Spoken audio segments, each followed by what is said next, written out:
پڑھیے میرے ساتھ، لا الہ الا اللہ الملک الحق المبین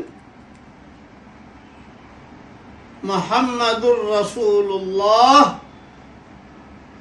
صادق الوعد الامین۔ سلف صالحین اسے بہت پڑھا کرتے تھے۔ کوئی بہت پریشان حال ہو، مالی کمزوری ہو، تو 100 مرتبہ اگر پڑھنے کا اہتمام کر لے تو انشاءاللہ بہت فائدہ ہوگا۔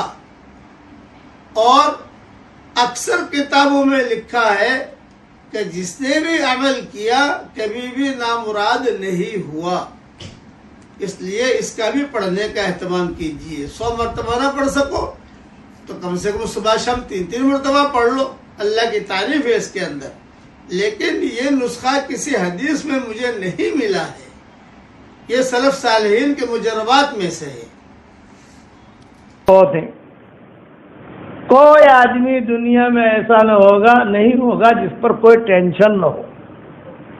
کوئی بیوی کے لائن میں ٹینشن ہے، کوئی بیٹے کے معاملے میں پریشان ہے، کوئی کاروبار کے معاملے میں پریشان ہے، کوئی لینڈ لارڈ کے مسئلے میں پریشان ہے، کوئی کسی کا لینڈ لارڈ پریشان کر رہا ہے، کسی کا انکم ٹیکس والے فون کر رہے، کسی کو کوئی نہ کوئی۔ ہاں اگر کوئی یہ کہے کہ مجھے کوئی ٹینشن نہیں ہے تو سمجھ لو وہ انسان نہیں ہے، وہ جنات ہے۔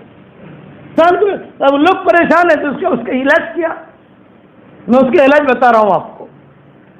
بیماریاں بھی ہیں، پریشانیاں بھی ہیں، کاروبار۔ حدیث شریف میں آتا ہے، یہ حدیث ہے، حدیث شریف میں آتا ہے ہر فرض نماز کے بعد، سنتوں کے بعد، نفلوں کے بعد، سارے دوسرے معمولات اس کے پڑھنے کے بعد، دوسری نماز کا وقت آنے سے پہلے 10 مرتبہ سورہ اخلاص پڑھنے کی عادت ڈال دو، بس زندگی بھر کا اپنا معمول بنا لو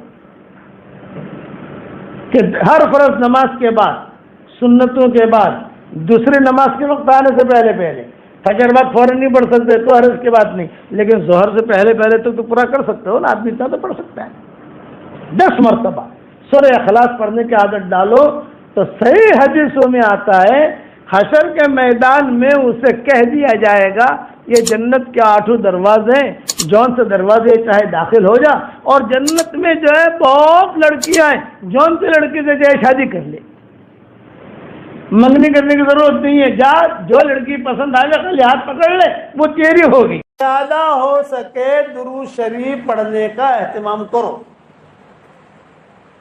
یہ نیکی قبول ہو جاتی ہے۔ نماز ہماری قبول ہوئی کہ نہیں ہوئی کچھ پتہ نہیں، چلا ہمارا قبول ہوا کہ نہیں ہوا کچھ پتہ نہیں، ہم نے عمرہ کیا قبول ہوا کہ نہیں ہوا کچھ پتہ نہیں، ہم نے جمعہ کی نماز پڑھی قبول ہوا کہ نہیں کچھ پتہ نہیں، قرآن شریف پڑھا قبول ہوئے کہ نہیں کچھ پتہ نہیں۔ درود شریف ہماری شریعت میں ایک ایسا عمل ہے وہ 100% قبول ہی ہو جاتا ہے۔